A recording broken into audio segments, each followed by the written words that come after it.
they're just trying to subvert democracy. If you don't agree that Alberta should separate from Canada, vote no. The question is going to be clear and simple. Do you agree that Alberta should separate from Canada and create its own nation state? Something along those lines. Yes or no? Do you disagree with it? Vote no. But they don't want the referendum, people. They don't even want the referendum to happen. You think Canada is just going to let Alberta, their cash cow, leave? You think they're just going to allow Alberta to take the $13 trillion of confirmed oil reserves? If you enjoy these videos, please do me a solid and subscribe. It's free, and you can always unsubscribe later if you change your mind. Thank you, and back to the video.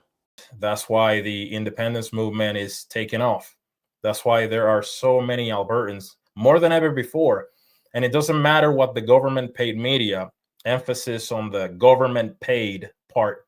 Doesn't matter what the government paid media says. This movement has never had as much traction as it has today. I live in rural central Alberta, and especially in rural Alberta, you can see the support that there is for this province to finally go its own way. People have had enough.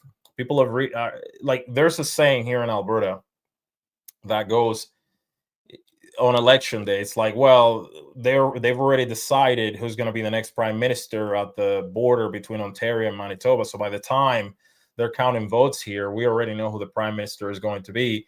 And this is one of those grievances that Albertans have had for decades and decades, as I've studied the mistreatment, the historical mistreatment from Ottawa and the Laurentian elites to Alberta. As you guys can see here, this right here, this guy, this individual is one of the main opponents of Alberta independence. He's a former politician who came in basically out of nowhere. His name is, there it is, Thomas Lukaszek. I've probably butchering his name, but he put out this tweet a few days back where he makes an accusation, a baseless accusation, and I call it baseless because he doesn't have any receipts. People have been calling him out, at least those who support the Alberta Prosperity Project, to provide receipts for the claims that he's making. So this individual here is running a campaign backed by the federal government to basically have a competing referendum at the same time as we're going to have that independence referendum. He deposited the paperwork right before the Alberta Prosperity Project did. And the thing with him, though, is that he applied under the laws that were governing before, which means that he's going to have to get like 600,000 signatures, and he's going to have to get it in 90 days, as opposed to the pro-independence group, which waited until July the 4th. Poetic date, I know. They waited until July the 4th because the numbers were going to be dropping down to, I think, 177,000 or something like that, a number around that, and 120 days to do the collection of those signatures. This individual did it first, and he expressly said that he wanted to do it to ruin the chances of the Alberta Prosperity Project for us to have our own referendum. The interesting thing, and this is what the leadership of the Alberta Prosperity Project has said before, I try to stay in touch with what they're saying, is that because the question is constitutional, the question that the Alberta Prosperity Project is posing, which is for Alberta to separate, should Alberta separate from Canada and become its own country? I'm paraphrasing here. That one takes precedent over his, which is, should Alberta stay?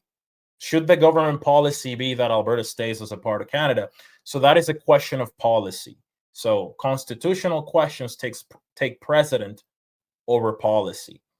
Anyway, so he tweeted here, you ask where Alberta Prosperity Project separatists get their money from. Danielle Smith's close friends, Dennis Modry and Jeff Rath, negotiated funding from Trump for their secession effort. And I read the entire article, and they're basically saying that they infiltrated one of the Alberta Prosperity Project events, which I don't doubt. These people are going to do anything and everything to try to destroy this movement, to try to undermine it, diminish it, and and discredit it as much as possible. So I'm not surprised. And they're claiming that they spoke with Dr. Modry, and Dr. Modry told them that Donald Trump, the Trump administration, offered them a $500 million loan for them to, try to separate from Alberta, and that'll be the fund. And but then they don't provide any sort of audio file. They don't provide any sort of like statement directly from Dr. Modry. They didn't interview him. They didn't interview him after the statement or anything like that. And you got Jeff Rath here calling out the lie. He says that is a flat out lie. It's the only way Tommy the Comey, as he's referred to by his former colleagues in the legislature, can pretend he isn't completely irrelevant. Of course, lies are the only thing we can expect from little Tommy. Hashtag Alberta independence. P.S. It's spelled secession, not cessation. He went and corrected him on the way he spelled it, I suppose. These people are making accusations. I told you guys they're going to get down and dirty. They're going to do all kinds of, they're going to come up with all kinds of attacks, all kinds of mudslinging. These people have the machinery of the federal government behind them. Some of us are making the mistake of underestimating their capacity. I'm not one of those people. They have the federal government behind them. You think Canada is just going to let Alberta, their cash cow, leave? You think they're just going to allow Alberta to take the $13 trillion of confirmed oil reserves? You think Quebec is going to allow this province that sends them $13 billion each year, and the Maritimes, who depend, literally, you have Nova Scotia. For those of you south of the border, this is one of those small provinces in the Atlantic, our east coast. Nova Scotia, a third of their budget, 33% of their budget comes from transfers from Alberta. Watched the video this morning where probably the best negotiator in Canada now, as far as all the premiers go, her name is Danielle Smith. She's the premier of Alberta. And she just eviscerated Carney this morning or yesterday on a video that she did. She said they're tired of being pushed around. You have to remember, Jim, that they are the breadbasket for the rest of Canada because their economic prosperity is forcibly taken from them and shared with the rest of the Canadians, basically on a welfare state sort of an arrangement. And Quebec is the largest recipient of that. And I think they get around $12 billion a year. But I think this year they're scheduled to get as much as $18 billion taken from them. And so she said enough is enough. And I think she's on a plane today back down to meet with the top negotiators for Trump. And she was the first person to do it in Canada and the only one he actually entertained in person. So there's a lot of steps and there's a lot of hoops they'll have to go through. But if Carney wins, I think you'll see the end of Alberta. Saskatchewan will probably go with them, and maybe even BC. Let that sink in for a minute. It's this Soviet-style form of wealth redistribution that we have out here in Canada. I wouldn't be surprised. You're going to get the NDP here in Alberta, which is the Socialist Party, the Socialist/Communist Party here in Alberta. They're all going to support him, and that's a machine. Then you have the Liberals.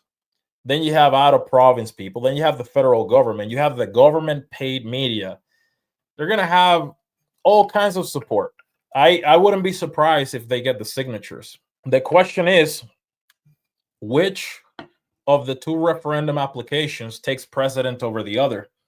And the Alberta Prosperity Project makes a compelling case that because our question is constitutional, it should take precedent over the other one, which is a policy one. And ultimately, they're just trying to subvert democracy. If you don't agree that Alberta should separate from Canada, vote no. The question is going to be clear and simple. Do you agree that Alberta should separate from Canada and create its own nation state? Something along those lines. Yes or no? Do you disagree with it? Vote no. but they don't want the referendum, people. They don't even want the referendum to happen. All right, thanks for watching. Thank you for subscribing. Special thanks to those of you who have donated to this project. It is much appreciated, and it helps me continue making videos. See you on the next one. Peace.